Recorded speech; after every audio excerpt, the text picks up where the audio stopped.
आखिरकार टिकैत गैंग सरकार के फैसले के आगे डर गया। और आपको बताएं, 40 किसान संगठनों का जो संयुक्त मोर्चा है, किसान संयुक्त मोर्चा, ये संयुक्त मोर्चे ने अब ये फैसला किया कि जो 29 तारीख को संसद में मार्च करने का फैसला किया था कि हम ट्रैक्टरों से हर सेक्टर से निकलेंगे और 500 किसान संसद पर कूच करेंगे, वो फैसला संयुक्त किसान मोर्चे ने बाकायदा मीटिंग के बाद प्रेस में जानकारी दी कि अब वो वापस ले लिया गया है।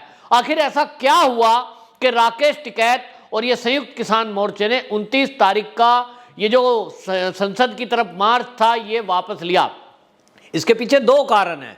एक कारण ये है कि जिस तरह से मोदी जी ने 3 कृषि बिल वापसी लिए, मंशा नहीं थी फिर भी लिए, लेकिन जब लिए और उस कृषि बिल वापसी की जो घोषणा में मोदी जी का संक्षिप्त छोटा सा भाषण था, जो लोग मोदी जी को समझते हैं, मोदी जी की शैली समझते हैं, मोदी जी के इशारों को समझते हैं, उन पंजाब के किसान संगठनों ने अच्छी तरह समझ लिया कि मोदी जी ने एक तरह से अब युद्ध की घोषणा कर दी है उन लोगों के खिलाफ जो लोग देश विरोधी गतिविधि करने में लगे हुए हैं, और सख्ती के भी संकेत दिए कि जो देश में बैठे हुए लोग हैं जो इस तरह की एक्टिविटी कर रहे हैं जिससे सरकार को ब्लैकमेल किया जा सके, उनके खिलाफ भी सख्ती बरती जाएगी। तो मोदी जी के बिल वापसी की घोषणा से यह तय हो गया था कि अब सरकार को जो दबाव बना रहे थे बिना मंशा के, मनमने मन से, ना चाहते हुए भी सरकार ने उसकी वापसी की घोषणा कर दी। और घोषणा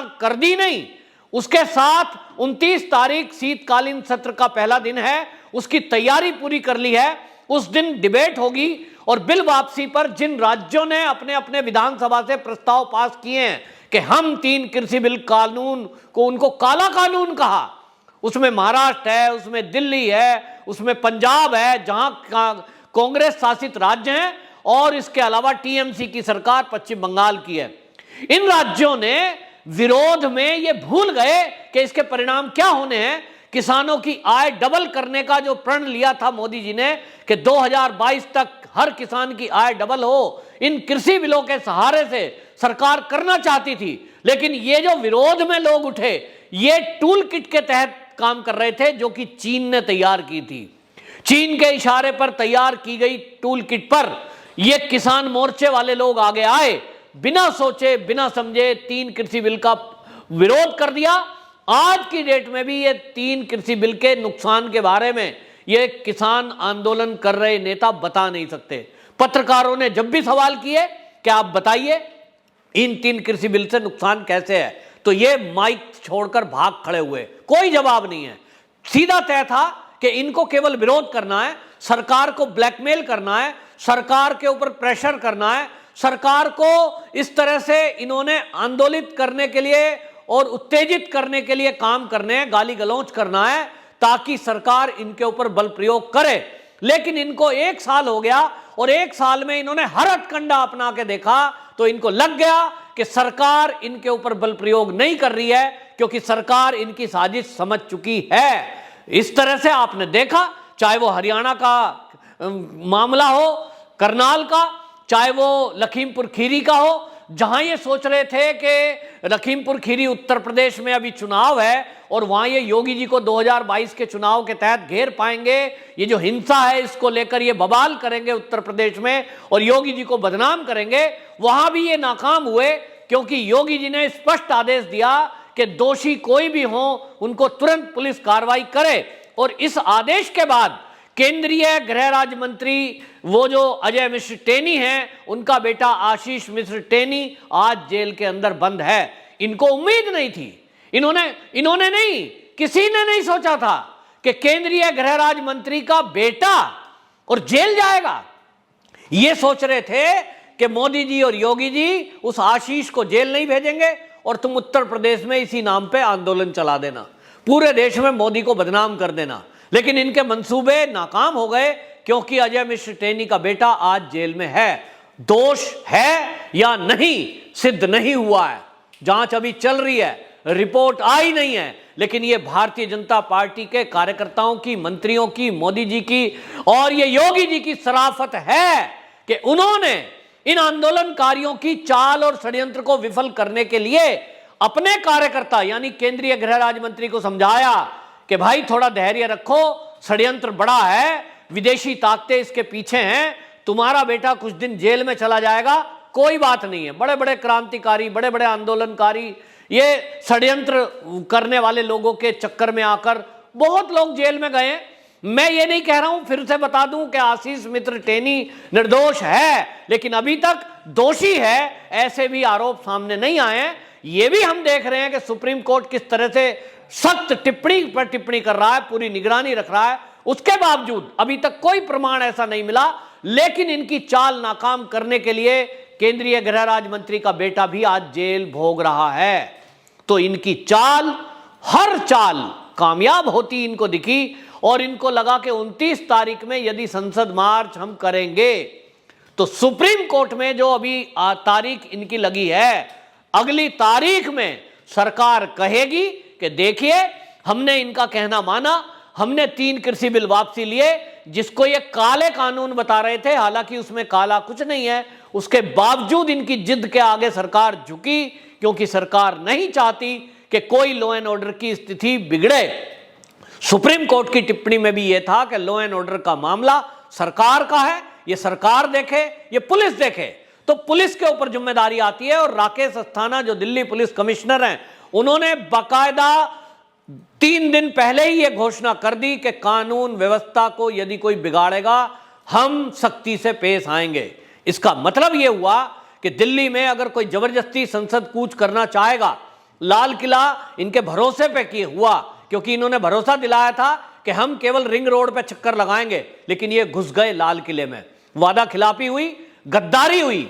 लेकिन अब दिल्ली पुलिस की तैयारी थी कि यदि अब ये 500 किसान के नाम पर और ट्रैक्टर लेकर संसद की तरफ चले, इसकी इजाजत किसी को नहीं है, क्योंकि ये आज से नहीं सदियों पुराना कानून है। जिस कांग्रेस की केंद्र सरकार में जब सत्ता थी तब ये कानून बना था, और सुरक्षा की दृष्टि से कि कोई भी ट्रैक्टर संसद की सड़क पर नहीं जाएगा, संसद के आसपास नहीं जाएगा। वो बैन आज से नहीं है, वो पहले से है, और वो सुरक्षा की दृष्टि से है, तो किसी को भी अनुमति नहीं है। और उस बात को जानने के बावजूद ये संसद कूच करने की बात कर रहे थे। इनका सीधा मतलब था कि टकराव हो, इनके ऊपर लाठीचार्ज हो, और फिर ये जो है इस तरह का काम करें। लेकिन इनको दिल्ली पुलिस की तैयारी दिख गई।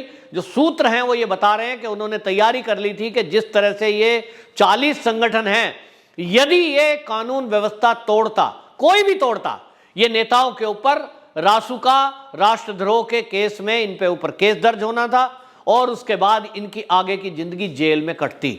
और इसी बात को समझते हुए ये संयुक्त किसान मोर्चे ने 29 तारीख का अपना ट्रैक्टर मार्च वापस ले लिया, क्योंकि इनको पता लग गया कि अब बिल तो वापसी हो ही गए हैं। चुनाव में उत्तर प्रदेश में योगी जी जीत ही रहे हैं। पंजाब में जो ये कोशिश कर रहे थे कि वहां कांग्रेस को जिता ले जाएंगे, वो जीत नहीं रही है। इनको लगा कि अब तुम्हारा आंदोलन जो था वो सारा बेकार जा रहा है, और बदनामी इसमें केवल कांग्रेस की हो रही है, उनकी हो रही है जो इस आंदोलन के पीछे थे।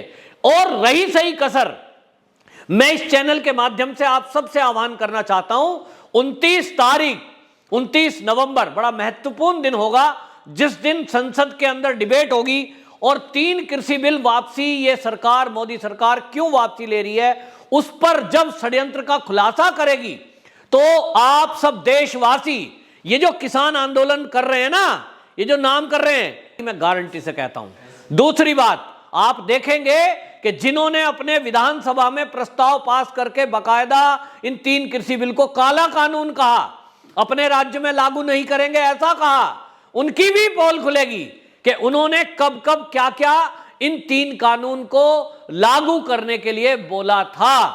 कांग्रेस और ये कम्युनिस्ट ये मंडियों को मुक्त कराने के लिए कब से आंदोलन कर रहे थे, और ये भी सबको खुलासा होगा कि राकेश टिकैत के पिताजी, उन्होंने किस तरह की वर्डिंग बोली थी, और इसके पीछे कौन कौन साजिश करता है, इन सब का खुलासा 29 नवंबर को सदन के पटल पर होगा।